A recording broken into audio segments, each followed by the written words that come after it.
Welcome to Fighting Over Fiction. I'm Will. I'm Tash. I'm Praz. And today we're asking, does Forrest Gump drive his own narrative, or is he carried by it?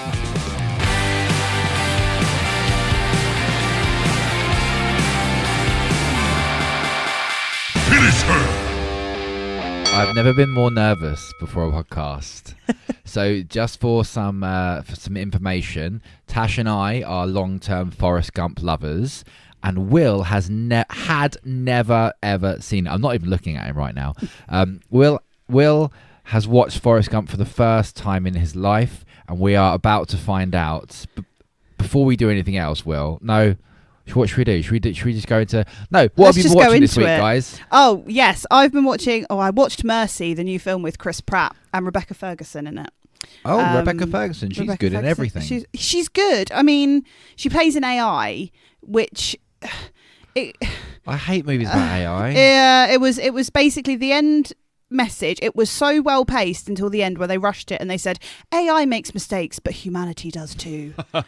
I really liked movies about AI before AI became a thing, because it was like AI is going to take over the world, and now AI is taking over the world. It's not fun anymore. No, it's boring. I think my favourite review that you showed me for the movie was, Rebecca Ferguson, you're better than this. If you need money, please do a GoFundMe.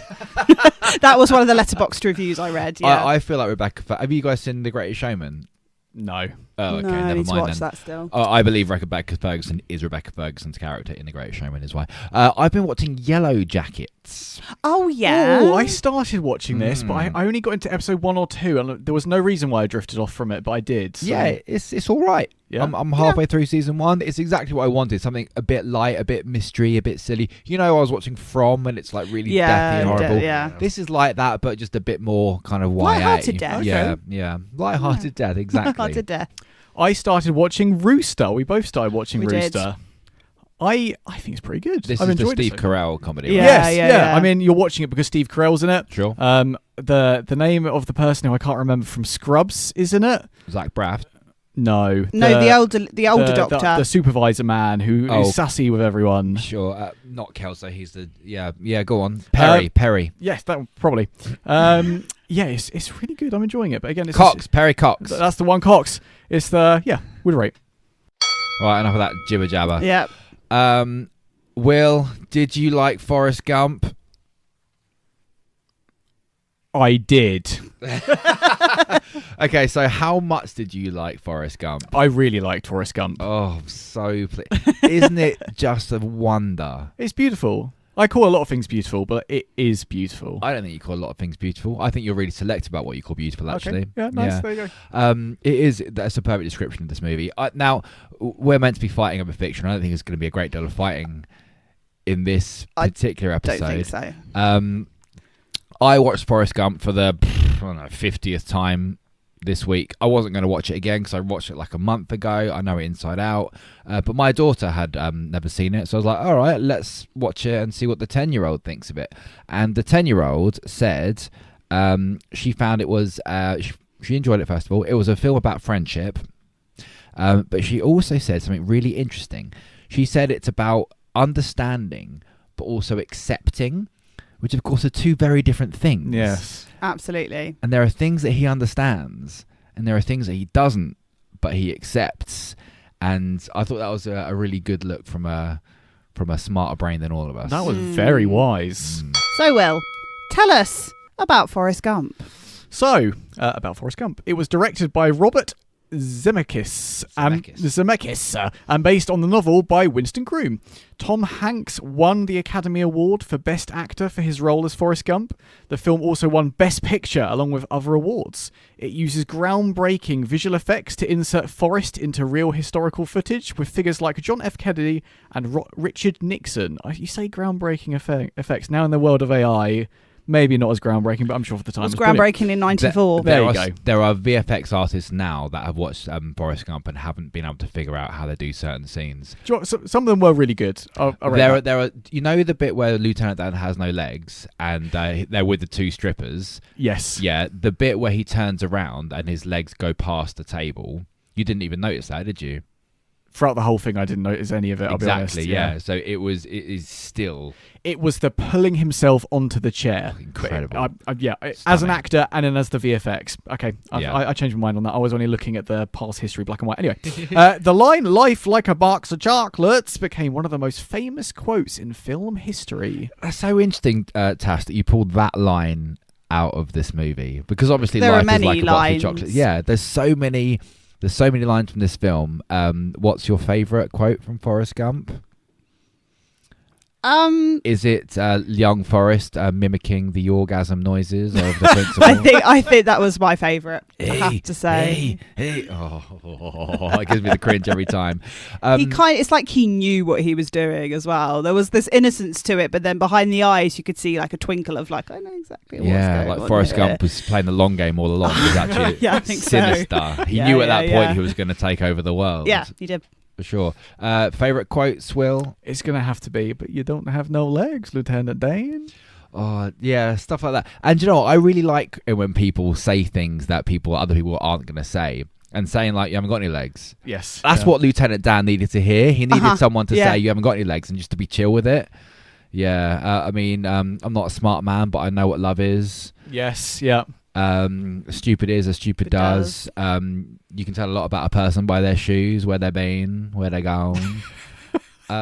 It's almost everything that comes out of Forrest's mouth is like Poetry almost. Is Forrest a reliable narrator? so. This is a really interesting question, because I'd never considered the idea that Forrest was not a reliable narrator. And so I watched this movie this time and I was like, right, try and look at this as like an objective viewer. Try and look at it as a first time viewer. Try and like pick it apart and see what's going on. And I think it's really easy to see how the story could be seen as an exaggeration or even like a complete delusional fantasy from Forrest. Like the things he has done, the things he has seen is almost unbelievable, but all the evidence is there and it's shown to us in the, like Zemeckis shows us the cover of Fortune magazine. He shows us the Medal of Honor several times. He shows us the newspaper clippings. If these things didn't happen to Forrest, then Zemeckis never would have shown us the proof. He would have left it ambiguous, but he doesn't. And of course, Sally Field starts the movie by telling everyone that Forrest is the same as everyone else. And do you know what? He is the same as everyone else. But what I loved about this, and this is what I realised this time, is Forrest's mum tells Forrest, "You're the same as everyone else," thinking that he's below everyone. He's below average, but don't ever think down on yourself. Forrest ends up being bigger than everyone else, richer than everyone else, more successful than everyone else. He's seen more and done more than everyone else, but he still holds on to that "I'm the same as everyone else" thing, which keeps him grounded. And I think that is why Forrest wouldn't sit there and make up lies about his life. He's just telling the story of what he has seen and what he has done. Yeah, and I mean, I think he kind of talks very factually. Again, someone who has the emotions there, he doesn't usually let emotions drive him. It's more the case of, this is what I've been told, so that's how I'm going to act, or this is what I believe, so therefore I'm going to act. Like when Jenny tells him to run, he runs. When he's in Vietnam, he runs to go and collect all his platoon, because he, as you say, he thinks I'm the same as everybody else, so therefore why should I get out alive and not all these people? And then when he goes to try and save Bubba, and unfortunately Bubba passes, I think that's a big turning point for him in terms of emotion, because it's, you know, what he's believed hasn't kind of come true. He's got to go and save this guy. He didn't save him. Yeah, everything's kind of worked out for him so far, until this moment. Will, did you ever consider that Forrest was telling porkies? Not at all. Not at all until reading this question. And I think it's probably actually more likely the other way. I think your initial assumption from hearing that question is to jump to, is he over-exaggerating everything? And it's actually probably that he's being modest, especially when he comments about what his mother said about money, and then the fact that it then just becomes showing off money, and then almost flippantly says, "Oh yeah, I just gave all of it away to these different places," probably is actually more extraordinary than what he's saying. That's my favourite quote from this film. "One less thing." Like, we use that in our house all the time. Like, if you've got a stack of problems and you get rid of one, that's good. One less thing to have to think about. So the this whole idea of Forrest being an unreliable narrator comes from the running scene, the running, the running for 3 years, because people say that it's physiologically impossible to do, and like that's the point where they're lost in the movie. Will, how did you find the running as a first-time viewer? I felt it was a bit odd and out of place, but I don't think it was odd enough to detract from the story or feel like it was...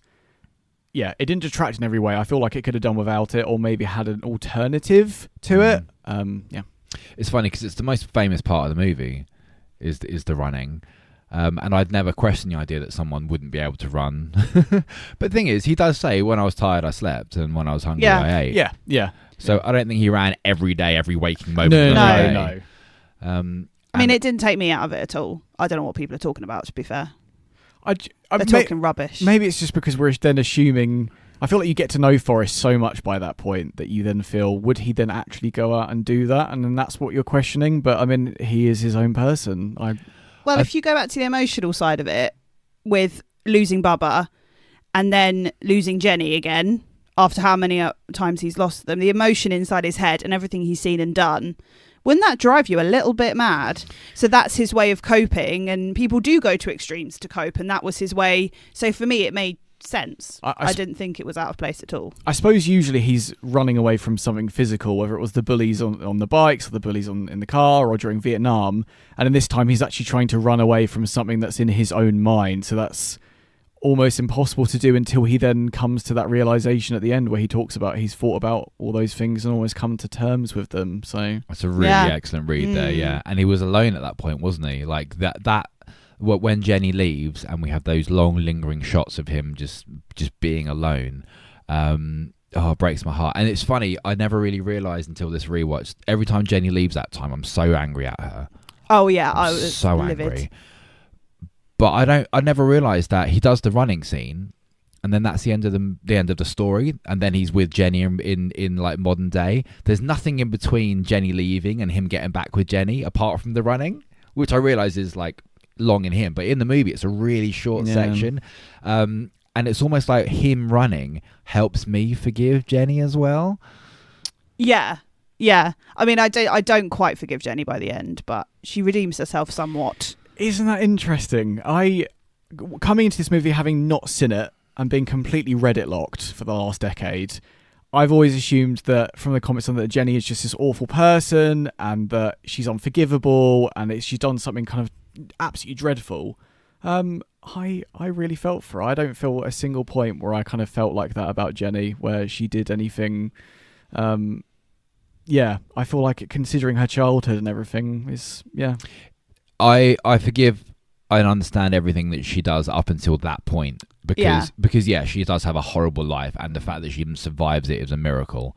But it's the way she comes back to Forrest and like lets him fall in love with her again and lives in his house and sleeps in his bed and then just fucking leaves.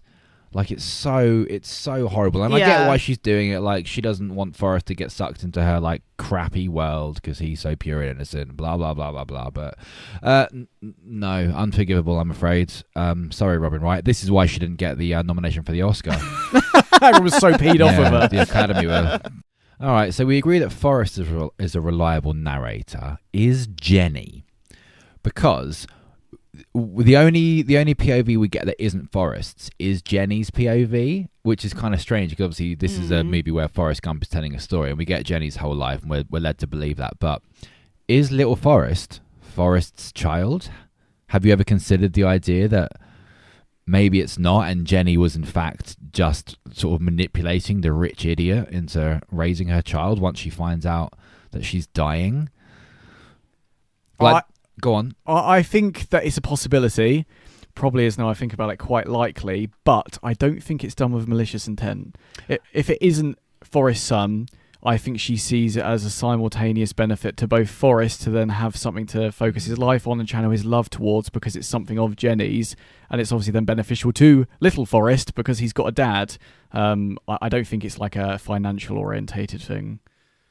And I think interesting question. I think from a direction point of view, like they very deliberately get Forrest and little Forrest to sit the same way with their head cocked to the left. So I think Zemeckis is telling us, no. It is his son. But when you start to question it, I mean, there are certainly levels to Jenny Gump, and I think if you explore them deeply enough, we can find some malicious intent. I mean, we will do horrible things to save our children. True. I think just because it isn't signpost, it doesn't necessarily mean it isn't true, because obviously we see her come back with mystery illness, and we obviously then have to infer from that it's AIDS or something similar to that. So there's a few nods, so you never know. I think it's when they sat down and watched the TV, though, that did seem very father-like son almost, kind of channeled in.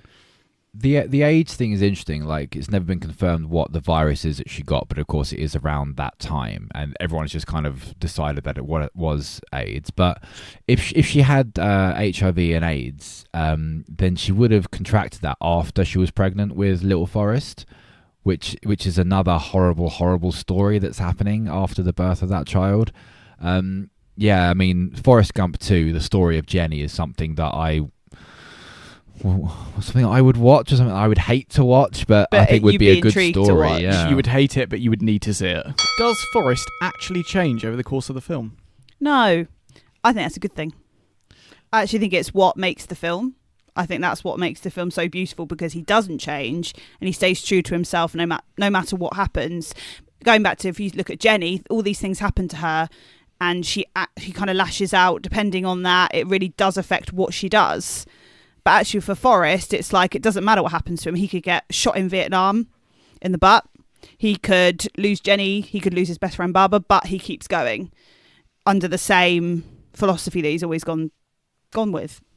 It's that, isn't it? It's that core tenet, that core belief that are instilled with him so early in life. I find this idea of characters changing really fascinating. I'm so pleased that you brought it up whenever you did.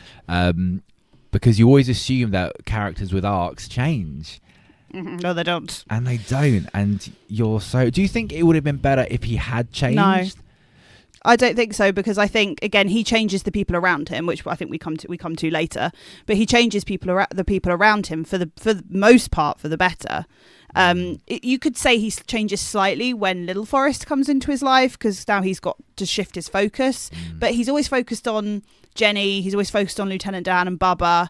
Like, he took on Bubba's shrimp dream, and then brought Lieutenant Dan into that. He focused on looking after Lieutenant Dan. He looked after Jenny in the house. So he's always had this nurturing kind of nature as well about him. So I don't think he does change. He just continues and grows with that. Thank God for Sally Field. Thank God for Sally Field. I wish Sally Field was my mum. Don't we all? She could be everyone's mum. Will, did you find there any change in Forrest, or is it just stupid is as stupid does, run Forrest run? I'm going to have to disagree with Tash. I think he does change. I think it's quite subtle in that he accepts himself and he actually becomes confident in what he would usually think about but then not say. And I think the pinnacle of that can be summed up by, I'm not a smart man, but I know what love is. I don't think he would have argued back with Jenny before, if you can even call it arguing back, but he's kind of laying his ground and he's really stating what his feelings are. And it's not just the usual stuff he would have said when he was a child because that's what his mother told him to say. This actually is him coming out of it and saying it. That is a real agency moment, isn't it? At that point, it's a really good kind of take that as well, because what he does and what he thinks and what he believes doesn't change. But it's almost like those core tenets, those core beliefs, he's done because his mother told him to. And at that point, he's doing them because he believes them. Like, that's the biggest change in himself, is that kind of self-belief and that agency. But it's not like he goes, stupid is as stupid doesn't. Life isn't like a box of chocolates. But then also you see that agency when he's trying to stop Jenny going with the guy who was abusing her. And he said, I think you should go home to Alabama. Love that bit. So I think there's potentially hints of that there as well. Before, it's independence, isn't it? And yeah, and I think it is just a growing belief in, because he's rewarded continuously for his take on life, isn't he? Yeah, everything he does, he gets success apart from saving Bubba. Bubba's in this movie for about 5 minutes. But he has such an impact. He was such a fantastic character. I'm quite an emotional person when I watch films, and the Bubba death really did affect me. I feel it was a lot. The performance was stunning, wasn't it? Yeah, of everyone yeah. involved. Incredible. I remember you saying to me as Forrest was running to get him, and I had to keep my mouth shut so much for this film, so I didn't say anything. But you said, "Does he actually save Bubba? He's got to save Bubba," and I'm sitting there going, It was I'm not stressful. I'm not going to say anything. Does Forrest's presence actively change the lives of characters like Jenny and Lieutenant Dan? This is such. Oh, I love this question so much. Tash, do you want to split this? Let's split it. I'll take Jenny. I'll take Dan. So it's really interesting because Jenny and Forrest are obviously intertwined throughout this entire story, and yet Forrest, I don't think, really has much effect on her at all. Forrest provides a home for Jenny, like quite literally and like spiritually. Like he is the memory of where she came from. He is also a safe space in this unsafe space in which she grew up. But other than that, her journey is entirely her own. Like she overcomes all of the abuse that she's gone through in her life. She's gone through addiction, like constant gaslighting. She's taken advantage of over and over again, and she survives all of that on her own. She does not survive that because of Forrest or thanks to Forrest. It is all Jenny. I think Robin Wright is absolutely incredible in this role as well. She thoroughly deserved the Oscar, or at least the nomination. And I found the way that Jenny is written gives her own agency, and a really compelling arc. Like I said, Forrest Gump 2, the Jenny Gump story, would be absolutely incredible. I feel kind of bad about what we were saying about her earlier now, about how she was like evil and manipulative. But again, it's so understandable, and I think if it weren't for Forrest, Jenny would have been okay, because she was at the end. She's got a job, she's got a kid, she's got a place to live. It's only because she's dying that she reaches out to Forrest again. Agreed? Half agreed. Go on. I do feel like I don't think she would be completely in the mud if it wasn't for Forrest. I think she is the master of her own story, but I feel like she would be in a very different position if it wasn't for kind of Forrest kind of unconditional. I saw him as unconditional love throughout this story. I saw him as a metaphor for unconditional love from start to finish. Because while he stands up for himself at the end, as we've kind of said, he doesn't falter in any way about how he feels about anybody, no matter what they say or what they do. So I kind of saw that, and I don't know if Jenny would have been as strong if she hadn't have had that unconditional love from him. She returns to him, so she obviously needed something from him in that moment when she does return to him. Sleep, yeah. He gave her a nice comfy bed. But I think perhaps Forrest's treatment of her helps her to treat herself better, because he treats her better than anybody else does. So does that treatment of her learn... I see what you mean. Yeah. Like he kind of provides like a higher bar. He's like better things are possible for you if you choose them. And she struggles with that. And yes, she does that for herself 100%. But without his kind of influence, would she be in exactly the same position? Do you think maybe Forrest affects Jenny's life like indirectly or by accident? Because when we see Jenny at the end and she's better, she has all the clippings from his life, so he's inspired her from afar, kind of thing. I see what you mean. What did you think, Will? You got any thoughts on Forrest and how he does or does not affect Jenny? Nothing more, if I'm honest. No, I think it's been explained quite eloquently. No. Cool. So Tash, what about Dan? I think Dan is the opposite of this. So I think he is directly influenced by Forrest's actions. When we see him after Nam, he's kind of in the gutter a little bit. He has now got to lean on Forrest when Forrest lent on him to start with as his commanding officer. I think he sees how simply and straightforward Forrest leads his life and feels inspired by that, and I feel like he does take a leaf out of Forrest's book. I love the moment where he almost cringes about being Forrest's first mate when Forrest is telling him his plan to start up Bubba's shrimp boat. He kind of laughs at that, but then he turns up. So I think he sees, man, this guy's actually doing what he says he's going to do. I want a piece of that. And I think that kind of comes from Forrest and his relationship with his mum as well, because she was so nurturing and she kind of helped him become who he was. You know, she said to him, don't let anybody tell you you're different to everybody else. You know, you are the same. And I think he does that to Lieutenant Dan. Yes, he tells him he has no legs and tells him straight, but he doesn't treat Dan differently to anyone else. No. And Dan's probably seen that, the opposite, when he's been out and about in his life since he lost his legs. I've just realised, and this is a very freshly formed thought, so bear with me here. So Jenny lives a very independent life up until the end, where she reaches out to Forrest out of the blue. And Lieutenant Dan is kind of the opposite. Yeah, like if we consider Dan's story, actually begins after Vietnam, I think, really. Yeah. And he's got no contact with Forrest whatsoever. He leaves the hospital and he doesn't contact. It's not until Forrest goes to New York and Lieutenant Dan shows up unannounced. They gave you the Congressional Medal of Honor. And that's where their story together begins. He reaches out to Forrest. Yeah. And then goes on later to gain his independence with his magic legs and his new wife and his millions and millions of dollars. I'm sure helps as well. But yeah, it's interesting how the two stories kind of mirror each other in that way. Yeah, I find it really interesting as well for Forrest. Like, he was told to run away as a child, get away, run. But I think in the end he starts running away, and then he starts running towards.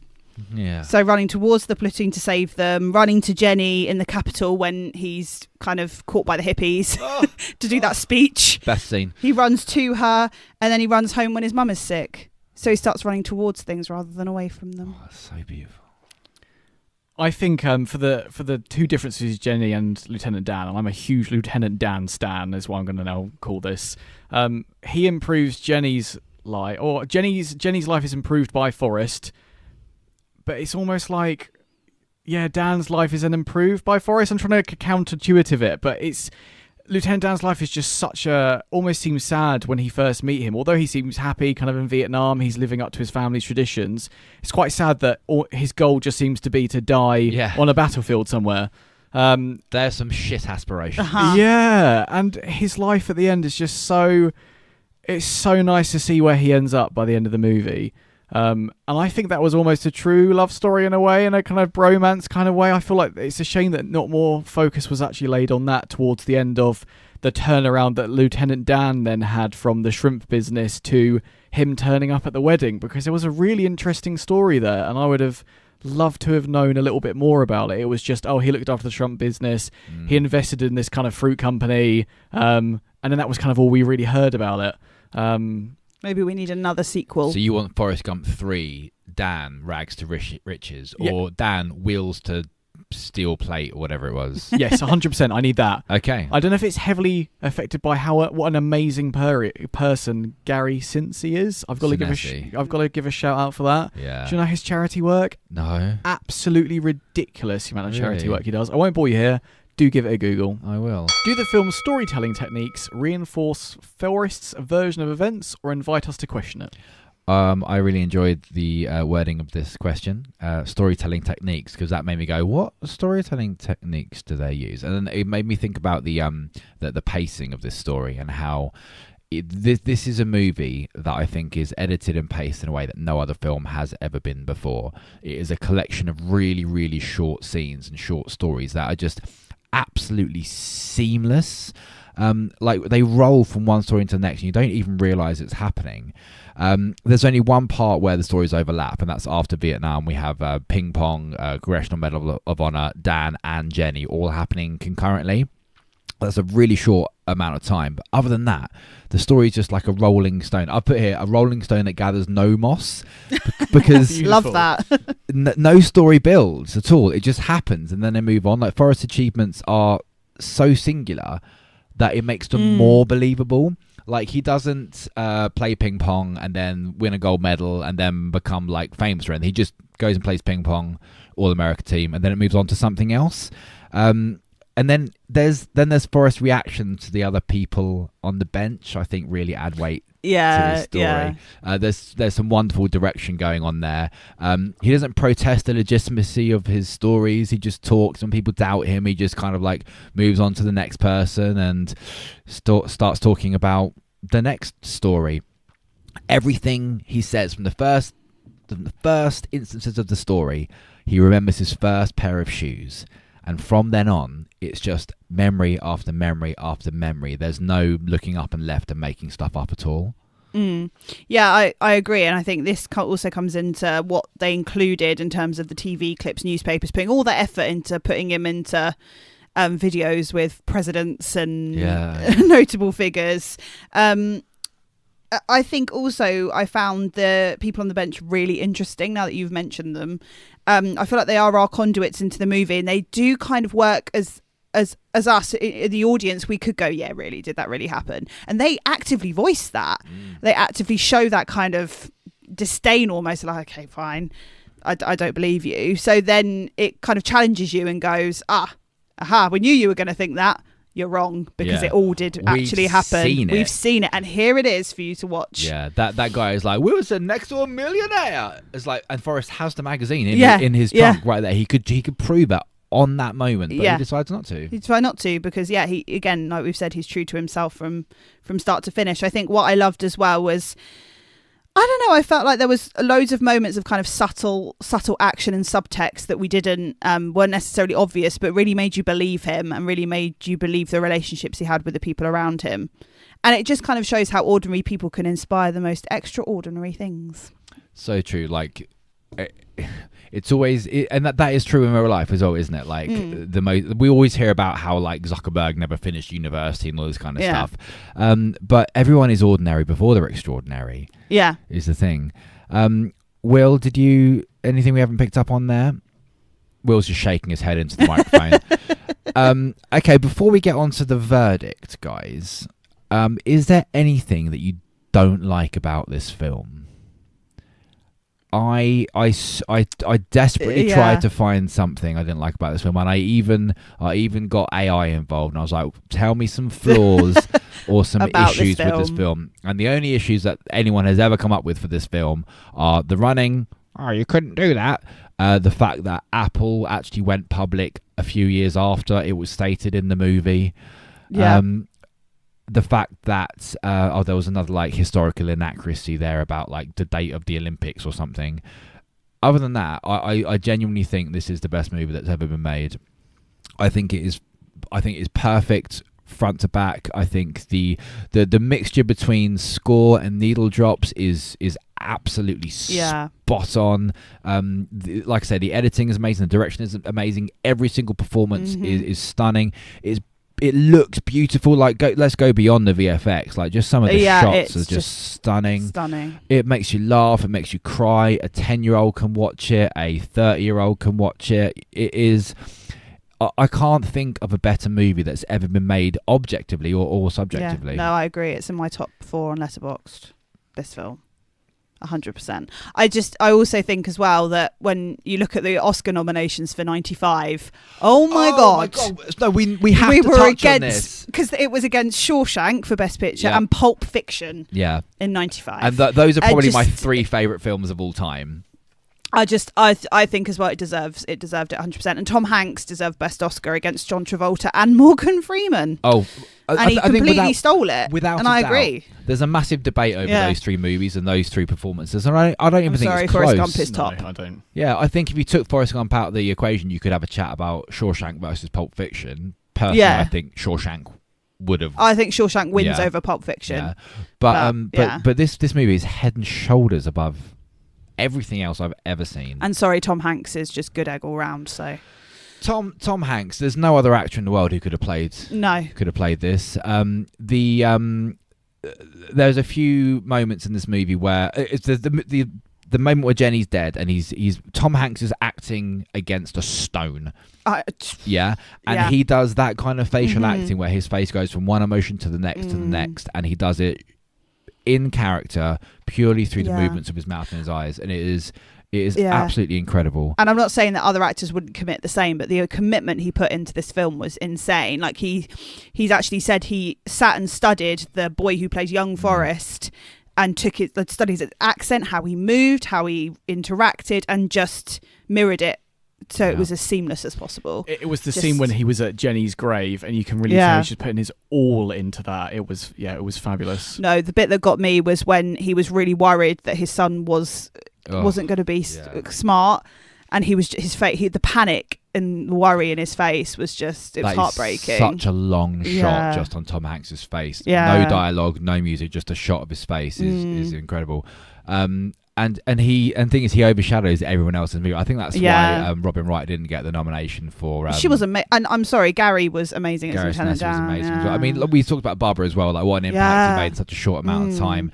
But I think everything is so overshadowed by Hanks's performance in this.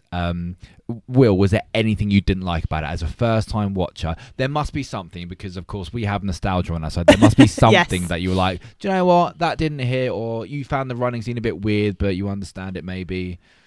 I could have done without the superimposed videos of Forrest Gump in historic scenes. Interesting. The one with Lyndon Johnson was the dodgiest, I think. Which one was Lyndon Johnson? One of the presidents. Yeah, but what is that? The one who shows his butt, or? Yes, the one. Okay. That was a bit. How awkward. Interesting. I think one or two of them would have been fine. Yeah. If they were poignant to the story, like the meeting the presidents, but there were a couple I just thought were completely unneeded, like the first one at the university. See, I think that's the best one. I think that's the best one. I think that's the most important one that really highlights his character. I think they could have done that in another way, or have done that, filming it live action instead. I don't think it benefited at all. Well, yeah. So I think the thing is maybe back when it was released, because we were much closer to those events really happening, and the people that were going to watch this movie would have seen those original clips live. You probably had a lot more weight, so I can understand why that didn't land for a first-time newbie like you. Shame. All right, let's do the verdict. What are we doing? Verdict. So, Will, ask us the question. So, does Forrest Gump drive his own narrative, or is he carried by it? Tash, he drives that narrative off the cliff. Oh, really? 100%. I think he's carried by it, because I think he doesn't really make any decisions for his own. He's just told. Like, he's told to play football, and then he's told to go to the army. And but he chooses to go with it. I mean, sure. He could have said no. No, but he couldn't have, though, could he? Because he doesn't have any other options. Like, he doesn't know what's up. And then, like, he does the shrimp because Bubba told him to do the shrimp. And then he gets the stock in Apple because Lieutenant Dan bought it. He's then given the job as a gardener, which he never went looking for.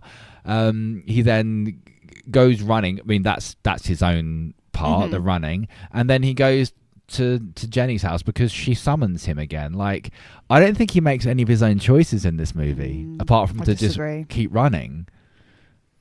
I'm gonna have to agree with Fraz. I think he is along for the ride, not in a not trying kind of way, but he is just following what seems to be a path that's laid out for him, rather than him kind of actively steering towards it. Yeah, I think he affects the world around him for sure. But I think in terms of like a narrative timeline, he's kind of been lassoed by it and is dragged. Nah, I don't think you guys give him enough credit. Fair enough. I mean, and this is why we do this, guys. I love it. Okay. Do you think he really would have like said no to any of these people? Like, let's imagine Forrest Gump the prequel, or Forrest Gump reboot, the Forrest Gump into the Gumpaverse. He gets his university degree fucking somehow, and he goes, "Have you ever considered the army, son?" And he goes, "Oh, do you know what? Actually, it's a bit much for me." What do you reckon Forrest Gump's going to go on to do? What do you think he does?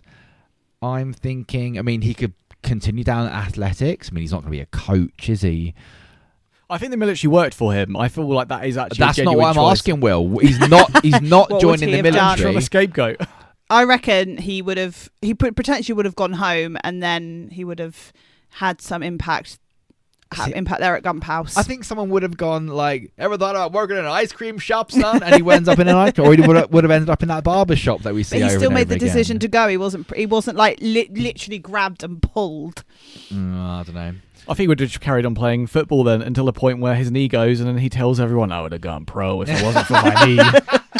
Guys, what an absolute pleasure it's been to sit here and talk about the greatest movie ever made with you. Actually, Will, do you think this is the greatest movie ever made? No. Okay, fine.